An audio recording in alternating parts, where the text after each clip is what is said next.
देवाला मागणी मागतात आहो. याच्यामध्ये देखील नाही तर संत एकनाथ महाराज देवाला मागणी मागतात. काय मागणी मागतात? देवा देवा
मी माझ्या दाराला कुलूप लावलं का नाही? बरोबर ना? आता तुमचं मन घरून आलं असेल बरं का? म्हणजे एका ठिकाणी मन बसतच नाही. महाराजाला जायलाही वेळ लागत नाही, यायलाही वेळ लागत नाही. किती मन चंचल आहे सांगू का? एक महाराज होते, फार चेंगट महाराज होते दादा. पण त्या महाराजांनी इतकी चेंगट असल्यामुळं लग्न देखील केलं नाही. महाराज म्हटले की मी जर लग्न केलं आणि मला जर बायको उधळपट्टीची जर मिळाली तर मी काय करू? लग्न केलं नाही. जे काही गावातली चांगली लोक असतात ते त्यांच्या जवळ गेली आणि म्हणली, महाराज अहो लग्न का करत नाही? महाराजांनी सांगितलं, अहो मला जर माझी बायको उधळपट्टीची जर मिळाली तर मी काय करू? तर त्यांनी सांगितलं असं आहे का? ठीक आहे, हे बघा आमच्याकडे एक मुलगी आहे, ती अतिशय चेंगट आहे, तुमच्याहून देखील चेंगट आहे. तिचे काही 5-6 उदाहरण बघितले बर का. आणि त्या महाराजांना ती मुलगी पटली. त्या मुलीचा विवाह झाला. आता महाराजांचं लग्न झालं. गावामध्ये अखंड हरिनाम सप्ताह बसला. मग आता हे कोण होते? महाराज होते. म्हणून महाराजांना कीर्तन ऐकायला जावं लागायचं. महाराजांनी काय केलं दादा? घरातील देवाला दिवा लावला आणि महाराज कीर्तन ऐकायला गेले. महाराजांचं कीर्तनामध्ये लक्षच लागलं. महाराजांचं मन कुठे? मी जी देवाला दिवा लावलाय तो विजला का नाही याच्याकडे महाराजाचं लक्ष. अहो महाराजाला कीर्तनामध्ये बसवलंच नाही. महाराज उठून घरी आले. घरी आल्यानंतर पाहतो तर काय, बायको म्हटली, अहो इतक्या अगं इतक्या लवकर कीर्तन नाही संपत, पण मी जे देवाला दिवा लावलाय तो विजला का नाही ही म्हटली. मी तुम्हाला इतकी मूर्ख दिसते होय? तुम्ही जेव्हा लावला तेव्हाच मी विजवून टाकणार. म्हणजे काय, आपल्या मनाला जायला ही वेळ लागत नाही, यायला ही वेळ लागत नाही. विठ्ठल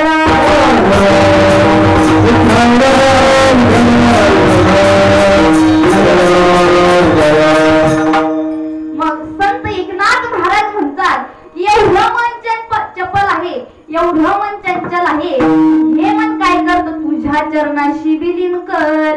असे एकनाथ महाराज देखील मागणी मागतात. एकनाथ महाराजांचं नवल नाही तर साक्षात जगद्गुरु तुकोबाराय देखील भगवंताला मागणी मागतात. काय मागतात? हेची दाद दे गा देवा, विसरण भावा. देवा मला हेच दान दे की तुझा विसर कधीच झाला नाही पाहिजे रे. एवढी अधिकारी महात्मे संत जगद्गुरु तुकोबाराय होती. किती अधिकार तुकोबारायांचा होता. अहो तुकोबारायांचं नाव जरी घेतलं तरी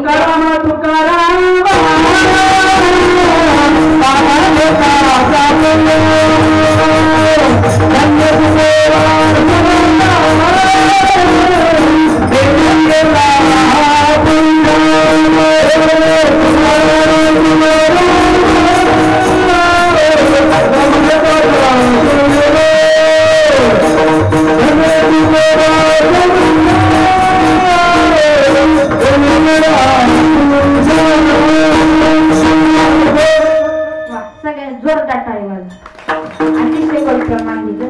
तुकाराम तुकाराम नाम घेता का प्रियम. साक्षात तुकोबारायांचं नाव जरी घेतलं तरी यमांच्या अंगाला कंप सुटायचा. दादा इतका अधिकार तुकोबारायांचा होता. तुम्ही म्हणता ताई तुकोबारायांचा इतका अधिकार होता कारण ते सारखं नामस्मरण करायचे. आम्हाला प्रपंच आहे, आम्ही कसं करावं? ऐका, तुकोबाराय प्रपंचामध्ये होते पण कसे होते? आसोनी संसारी जीवे वेगुगारी वेदशास्त्र वारी बाय सदा. असण्यासारखी तुकोबाराय प्रपंचामध्ये होते. ऐका, तुकोबारायांचे जीवन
ऐका, इतका तुकोबारायांचा अधिकार होता दादा की तुकोबारायांना साक्षात यम देखील घाबरत होता. अहो तुकोबारायांच्या जीवनातील एक प्रसंग आहे. तुकोबारायांनी सकाळी उठावं, स्नान करावं, देवाची देवपूजा करावी, जेवण करावं, पाणी प्यावं, हातामध्ये चिपळ्या घ्याव्या, गळ्यामध्ये विना घ्यावा आणि भजन करत करत करत भंडारा डोंगरावरती जावं. इतका अधिकार तुकोबारायांना प्राप्त होता. महाराज ऐका, तुकोबाराय दररोज भंडारा डोंगरावरती जायचे आणि भजन करायचे. माझ्या मनाला गो छंद छंद, माझ्या मनाला गो छंद. दररोज तुकोबाराय म्हणायचे दादा, माझी मज झाली अनावर वाचा, छंद या नामाचा घेतला से. इतकं नामस्मरण तुकोबाराय दररोज करायची. मग तुकोबारायांची पत्नी होती कोण हो? जिजामाता. बरोबर ना? जिजामाता. ऐका, जिजामाता तुकोबाराला दररोज भांडायची, म्हणायची तुकोबाराय तुम्ही भगवंताचं नामस्मरण करता पण आमच्या प्रपंचासाठी देखील काही केलं पाहिजे. परंतु ऐका, तुकोबाराय तिच्याकडे दुर्लक्ष करायचे आणि भगवंताचं नामस्मरण करायचे. पण तुकोबारायांच्या पत्नीचा एक नियम होता. तुकोबाराय जेवल्याशिवाय तुकोबारायांची पत्नी जेवत नव्हती. आताच्या जर बायका जर पाहिला जर गेलं ना महाराज, भाजी करत करत शेंगदाणी गटम, भाकरी करत करत भाकरीचा पापुंद्रा पोटात जातो, बरोबर ना. आताच्या काळच्या महिला अशा आहेत. पण तुकोबारायांची पत्नी ही तुकोबाराय आल्याशिवाय जेवत नव्हती महाराज. ऐका, पण दररोज मात्र तुकोबारायला भांडायची, म्हणायची तुकोबाराय काहीतरी प्रपंचासाठी करा. ऐका, एकदा तुकोबारायांना पत्नी भांडत असताना एका पुण्याच्या जागीरदारानं हे भांडण ऐकलं. पुण्याचा जागीरदार म्हटला, तुकोबाराय तुम्हाला तुमची पत्नी दररोज भांडते ना, मग काय करा, तर तुम्ही इथे बसून भजन करता, हे भजन तुम्ही माझ्या शेतामध्ये येऊन करा. हा म्हणला 1 महिन्यासाठी मी गावी जाणार आहे आणि तुम्ही 1 महिन्यासाठी माझ्या शेतामध्ये येऊन भजन करा, कारण 20 कट्टे माझी ज्वारी होईल, त्याच्यापैकी 10 कट्टे तुम्हाला देईन, असं सांगितलं महाराज. मग ऐका, तुकोबारांना देखील आनंद झाला की आपली पत्नी देखील आता खुश होईल, आपल्या पत्नीला देखील आनंद होईल. तुकोबारायांनी दुसऱ्या दिवशी उठावं, स्नान करावं, देवाची देवपूजा करावी, जेवण करावं, पाणी प्यावं, हातामध्ये चिपळ्या घ्याव्या, गळ्यामध्ये विणा घ्यावा आणि भजन करत करत कुठे जावं, शेतामध्ये जावं. कुठे, शेतामध्ये जावं आणि तुकोबाराय त्या ठिकाणी जाऊन भजन करतायत. काय करत होते तुकोबाराय भजन? विठ्ठल माझा माझा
ज्वारी सांभाळण्याचं काम आलंय, या ठिकाणीच मी राहणार आहे आणि हे जाऊन तू आईला सांग.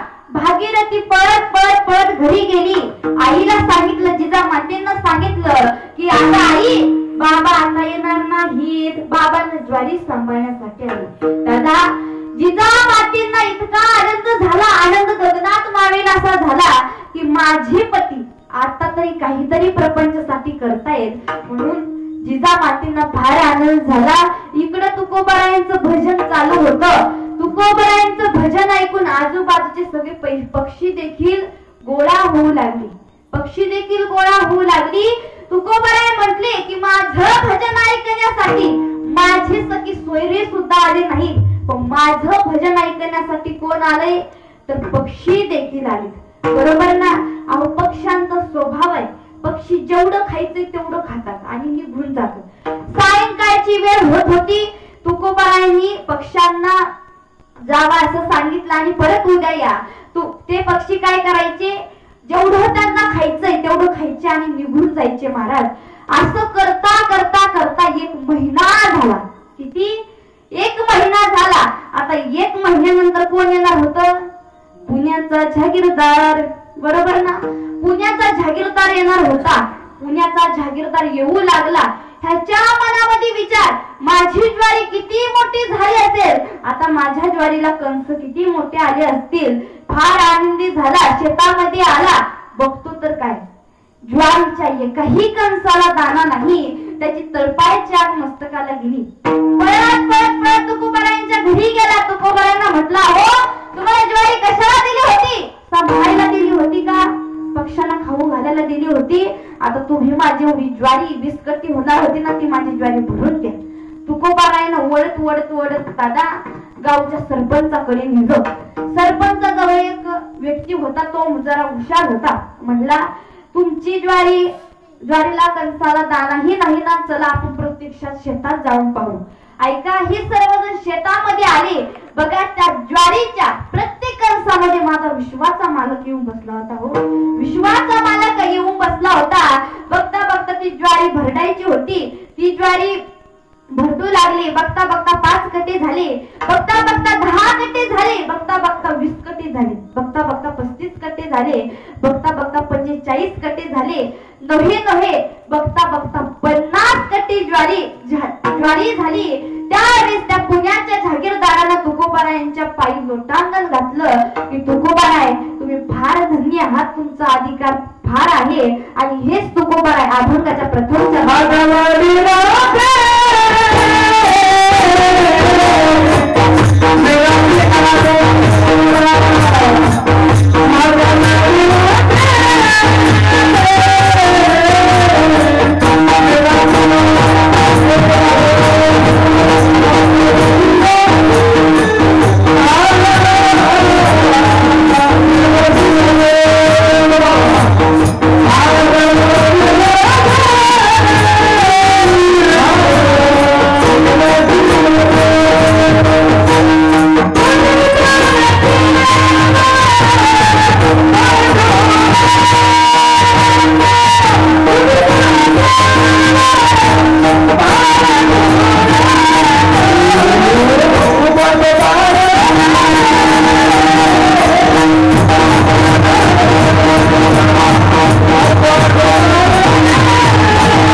मागतात की जे माझ्या वडिलांनी केले ते देखील मला करू दे, अशी तुकोबाराय मागणी मागतात.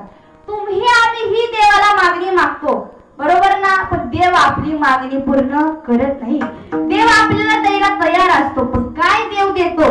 घ्या हा माझा आशीर्वाद भक्ती भावी भाग्याचा. देव आपल्याला द्यायला तयार असतो. ऐका, देव हा संतांना द्यायला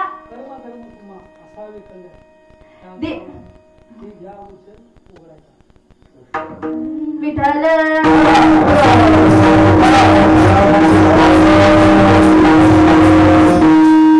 ऐका, देव हा संत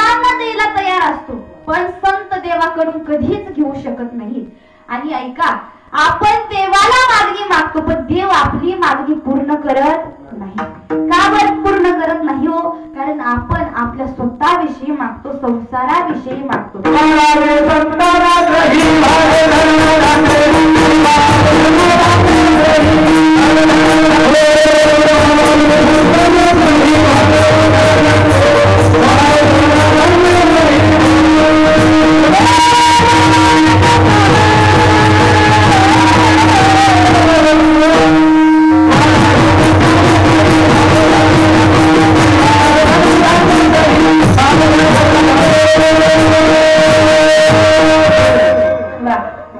वाढावी संतान गृही भावी धन धान्य. आपण स्वतःविषयी मागणी मागतो पण संत महात्मे जगाच्या कल्याणाचं भगवंताकडे मागतात. बरोबर ना? बरोबर